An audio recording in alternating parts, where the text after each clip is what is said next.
DRDO సంస్థ వాళ్ళు అఫీషియల్‌గా ఎటువంటి ఎగ్జామినేషన్ లేకుండా ఈ యొక్క జూనియర్ రీసెర్చ్ ఫెలోషిప్‌కి సంబంధించినటువంటి వేకెన్సీస్‌కి డైరెక్ట్‌గా మీకు ఇంటర్వ్యూ చేసి జాబ్ అయితే కల్పిస్తున్నారు.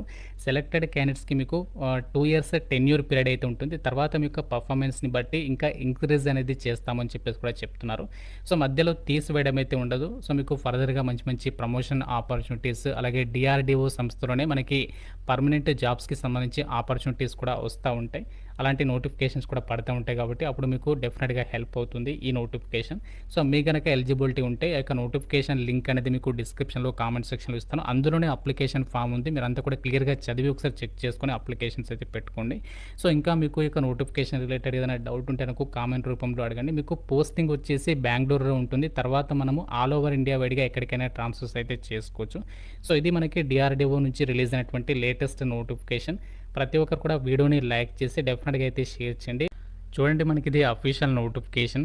Government of India ministry of defence కింద పనిచేస్తున్నటువంటి డిఫెన్స్ రీసెర్చ్ అండ్ డెవలప్మెంట్ ఆర్గనైజేషన్‌కి సంబంధించినటువంటి ఇక్కడ లోగో అయితే ఉంది.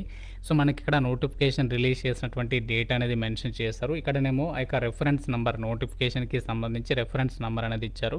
ఈ నోటిఫికేషన్‌కి ఎవరు అప్లై చేసుకోవచ్చు అంటే మీరు ఇండియన్ నేషనల్ అందరూ కూడా ఛాన్స్ అనేది కల్పిస్తున్నాము అప్లై చేసుకోవడానికి అని చెప్పేసి ఇక్కడ నోటిఫికేషన్‌లోనే క్లియర్‌గా అయితే మెన్షన్ చేయడం జరిగింది కాబట్టి ఎవరైనా సరే ఈ యొక్క నోటిఫికేషన్‌కి అయితే అప్లికేషన్స్ అయితే పెట్టుకోవచ్చు. సో, ముందుగా మనకిక్కడ ఈ పోస్ట్‌లకి సంబంధించి సెలెక్ట్ అయిన వాళ్ళకి ఎంత సాలరీ పే చేస్తారు అంటే ఇక్కడ చూడండి.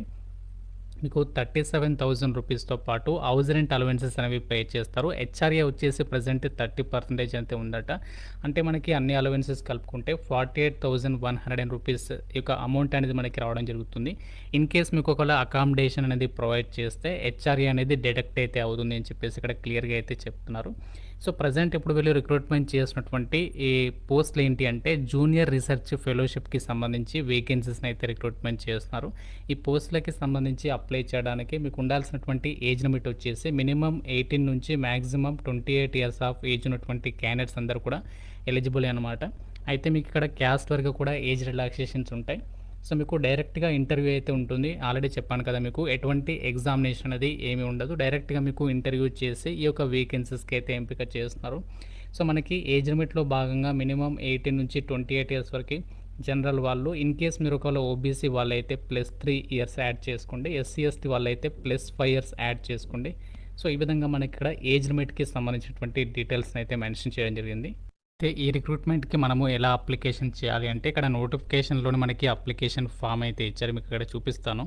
సో, మీరు లాస్ట్‌లోకి అయితే వచ్చేసేయండి. ఇక్కడ మనకి 4థ్ పేజీలో అప్లికేషన్ ఫామ్ అయితే ఇచ్చారు. సో, ఇది మనము డౌన్లోడ్ చేసుకొని ప్రింట్‌ఔట్ అయితే తీసుకోవాలి. ఇక్కడ మనకి అప్లికేషన్ అని చెప్పేసి ఇచ్చారు కదా!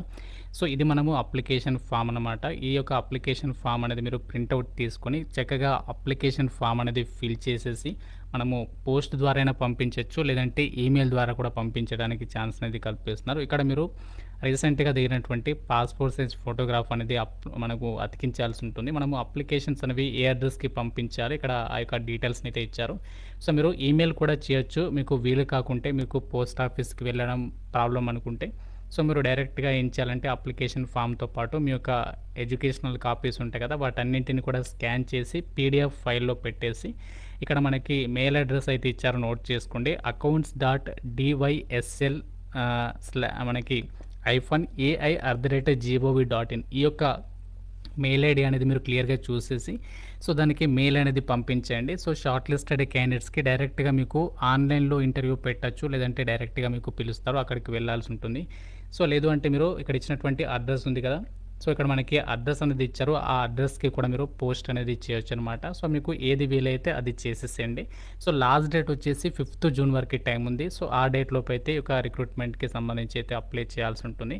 సో, మీరు పోస్ట్ ద్వారా ఇన్ కేస్ పంపిస్తే ఇక్కడ మనము అప్లికేషన్ ఫర్ జీఆర్ఎఫ్ రిక్రూట్మెంట్ అని చెప్పేసి ఎన్వలప్ కవర్ మీద మీరు మెన్షన్ చేయాల్సి అయితే ఉంటుంది. అయితే ఈ పోస్టులకి సంబంధించి ప్రెజెంట్ ఏమేమి వేకెన్సీస్‌ని రిక్రూట్మెంట్ చేస్తున్నారు ఆ డీటెయిల్స్‌ని అయితే చూద్దాం. రిక్రూట్మెంట్ నోటిఫికేషన్ ద్వారా జూనియర్ రీసెర్చ్ ఫెలోషిప్‌కి సంబంధించి వేకెన్సీస్‌ని రిక్రూట్మెంట్ చేస్తున్నారు కదా! వీటికి సంబంధించి ఎలిజిబిలిటీ విషయానికి వచ్చినట్లయితే ఇక్కడ మనకి 3 క్వాలిఫికేషన్స్ ఇచ్చారు. ఇందులో మీకు ఏ క్వాలిఫికేషన్స్ ఉన్నా అప్లై అయితే చేయొచ్చనమాట. ఫస్ట్ క్వాలిఫికేషన్ చూద్దాం. Graduation degree in professional course BE or BTech in first division. అంటే మీరు ఏ విభాగంలో బీటెక్ పాస్ అయినా ఎలిజిబులే. కాకుంటే మీకు నెట్ ఆర్ గేట్ అనేది ఎలిజిబిలిటీ ఉండాలి. అంటే నెట్ స్కోర్ గానీ, గేట్ స్కోర్ గానీ ఉండాలి. ఇన్ కేస్ ఒకవేళ మీకు ఈ క్వాలిఫికేషన్ లేకపోతే మీరు పోస్ట్ గ్రాడ్యుయేషన్ డిగ్రీ అనేది చేసుండాలి. అది కూడా మీరు ఫస్ట్ క్లాస్‌లో పాస్ అయితే సరిపోతుంది అని చెప్పేసి ఇచ్చారు. అంటే మీరు ఎంఈఆర్, ఎంటెక్ సర్టిఫికేట్ గనక ఉన్నట్లయితే సో వాళ్ళు డైరెక్ట్‌గా అప్లై చేయొచ్చనమాట. ఎలాంటి ఎక్స్‌ట్రా సర్టిఫికేట్‌లు ఎక్స్‌ట్రా ఏం అవసరం లేదు. లేదు అంటే మీరు పోస్ట్ గ్రాడ్యుయేషన్ అనేది బేసిక్ సైన్స్‌లో చేసుండి నెట్ క్వాలిఫికేషన్స్ ఉంటే వాళ్ళకి కూడా ఛాన్స్ అనేది కల్పిస్తున్నారు. సో, ఈ విధంగా మనకి ఎలిజిబిలిటీ అనేది ఉంది. వేకెన్సీస్ విషయానికి వచ్చినట్లయితే ఇక్కడ 4 అని చెప్పేసి ఇచ్చారు. కాకపోతే ఇంకా అది మనకి పెరిగే అవకాశం కూడా ఉంది అని చెప్పేసి కూడా సో, నోటిఫికేషన్‌లోనే క్లియర్‌గా అయితే మెన్షన్ చేయడం జరిగింది. కాబట్టి మీరు అప్లికేషన్ అనేది పంపించేసేయండి. పోస్ట్ ద్వారా పంపించండి. మెయిల్ ద్వారా కూడా పంపించేసేసేయండి. షార్ట్ లిస్టెడ్ క్యాండిడేట్స్‌కి. సో, వాళ్ళే మీకు ఇంటర్వ్యూ అనేది ఎప్పుడు కండక్ట్ చేస్తారు, ఎక్కడ ఉంటుంది అవన్నీ కూడా మీకు ఈమెయిల్ ద్వారా మీకు తెలియజేస్తాము. లేదంటే పోస్ట్ ద్వారా కూడా అప్డేట్ ఇస్తాము అని చెప్పేసి ఇక్కడ క్లియర్‌గా చెప్తున్నారు. సో, మీకు మోస్ట్‌లీ వీడియో కాన్ఫరెన్సింగ్ ఇంటర్వ్యూ ద్వారానే సెలక్షన్ ఉంటుంది అని చెప్పేసి కూడా చెప్తున్నారు. ఎటువంటి ఎగ్జామ్ అయితే లేదు.